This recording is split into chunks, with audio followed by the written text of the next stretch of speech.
Hello everyone, আসসালামু আলাইকুম। আমি সজল বলছিলাম সজলস কুকিং ওয়ার্ল্ড থেকে। আপনারা অলরেডি ভিডিও দেখেই বুঝে গিয়েছেন আমি আজকে স্পেশালি করলা ভাজির একটি রেসিপি নিয়ে এসেছি।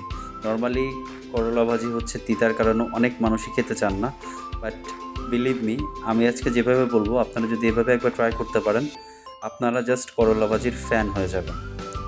এটা টু বি রিয়েলি অনেস্ট, একদম সত্যি কথা।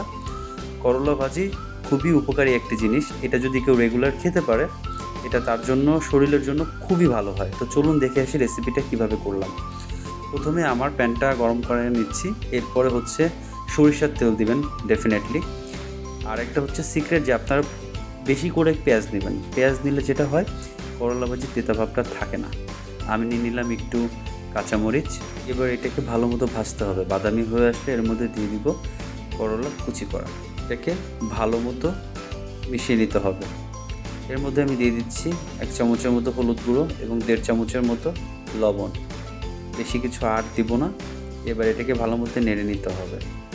একটা সিক্রেট বলি, করলা কুচি করে কাটার পরে লবণ দিয়ে মাখিয়ে রাখবেন 10 থেকে 15 মিনিট। এই জিনিসটা যদি করতে পারেন, আপনার করলা কখনোই তেতা হবে না। আরেকটা জিনিস আমি বলে দিই, এটার একটা সিক্রেট। করলা ভাজি করার সময় কখনো করলার বিচি রাখবেন না। করলার বিচি বেসিক্যালি হচ্ছে করলাটাকে তেতো করে দেয়। ঠিক আছে? সো এই জিনিসটা যদি আপনারা স্কিপ করতে পারেন, হোপ আপনাদের খুব ভালো লাগবে করলা ভাজিটা। আমি এখানে 1 কাপের মতো ভাত নিয়েছি। আমি আজকে লাল চালের ভাত খাচ্ছি। এটা আরেকটা টেস্টি জিনিস। ট্রাই করে দেখবেন, যদি কারোর পসিবল হয় আপনারা লাল চালের ভাত খাবেন। এটা শরীরের জন্য খুবই ভালো।